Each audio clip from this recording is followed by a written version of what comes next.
అత్యాధునికమైన టెక్నాలజీతో fertility treatment అందిస్తోంది Medici IVF. నిన్న మీరు అసెంబ్లీలో టీఆర్ఎస్ వాళ్ళ మాటలు చూశారు. మేడిగడ్డలు నీళ్లు నింపరి అన్నారంకి ఎత్తిపోయారని. అసలు హరీష్ రావు దూలం లెక్క పెరిగింది కానీ దూడకున్న బుద్ధి కూడా లేదు.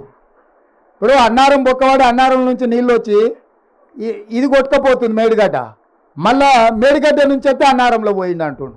అన్నారంలో ఉన్న నీళ్ళే దానికి మొత్తం లీకేజీలు వచ్చి అది కూలిపోయేటట్టుందని దాంట్లో ఉన్న నీళ్ళు కిందికి వదిలాం. వాళ్ళు మన అసెంబ్లీలో చేసిన వాదన మొత్తం చూడండి.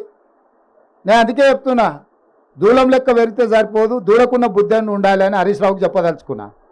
ఈ మేడిగడ్డ కూలింది అని మేడిగడ్డల నీళ్లు తీసేసినాం. ఇప్పుడు అన్నారం కూలేటట్టు ఉందని అన్నారంలో ఉన్న నీళ్ళు తొలగిస్తే మళ్ళీ మేడిగడ్డ లాపంటే ఎత్తి అన్నారంలో పోయాలంట. అసలు ఏమన్నా మెదడు ఉండే ఆలోచన?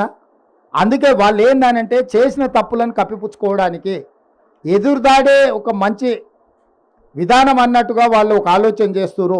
కాబట్టి ఇప్పుడు స్పష్టంగా నిపుణుల నివేదికలు వచ్చిన తర్వాత మీరు చెప్తున్న ప్రతి అంశాన్ని పరిగణలోకి తీసుకుంటాం. ఏదేమైనా మహారాష్ట్ర ప్రభుత్వాన్ని ఒప్పించి 980 దగ్గర పాత ఒరిజినల్గా ఏదైతే డిజైన్ చేసినామో ఆ రోజు అక్కడ అది నిర్మించడం ద్వారా గ్రావిటీ ద్వారా ఎన్ని ఎకరాలకు నీళ్ళు ఇవ్వగలుగుతాం, వాటిని కూడా మా సాగునీటి నిపుణులు ఈరోజు అంచనాలు వేస్తున్నారు.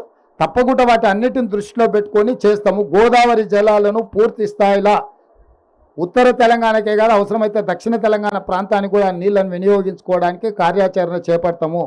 మేము హడావిడి చేయము, అపరం మేధావులం అని మేము చెప్పుకోము.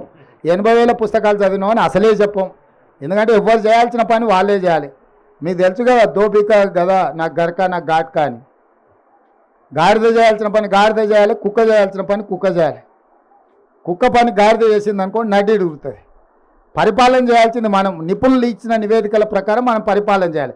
మనమే నిపుణులు అనుకొని అపరమేధావులం అనుకొని చెప్తే మేడిగడ్డలాగా అవుతుంది కథ. చెప్పుకోము. 80,000 పుస్తకాలు చదివినామని అసలే చెప్పం. ఎందుకంటే ఎవరు చేయాల్సిన పని వాళ్ళే చేయాలి. మీకు తెలుసు కదా, దోపిక కదా నాకు గరక నాకు ఘాట్కా అని. గాడిద చేయాల్సిన పని గాడిద చేయాలి, కుక్క చేయాల్సిన పని కుక్క చేయాలి. కుక్క పని గాడిద చేసింది అనుకోండి నడ్డి ఉడుగుతుంది.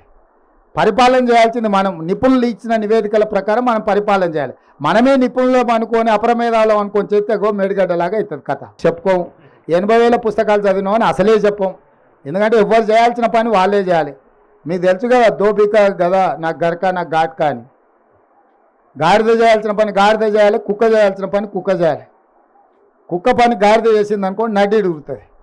పరిపాలన చేయాల్సింది మనం. నిపుణులు ఇచ్చిన నివేదికల ప్రకారం మనం పరిపాలన చేయాలి. మనమే నిపుణులు అనుకొని అపరమేధావులం అనుకొని చెప్తే మేడిగడ్డలాగా అవుతుంది కథ. కాబట్టి కొంత ఆలస్యమైన దాన్ని పక్కడబందీగా చేయాలనేది మా ఆలోచన. తప్పకుండా ఆ ప్రాంతం నుంచి వచ్చిన మంత్రివర్యులు శ్రీధర్ బాబు గారు ఉన్నారు. పూర్తిగా దాని మీద నిరంతరం పర్యవేక్షిస్తున్నాం. దాన్ని తప్పకుండా మంచి జరిగేటట్లనే నిర్ణయం ఉంటుంది.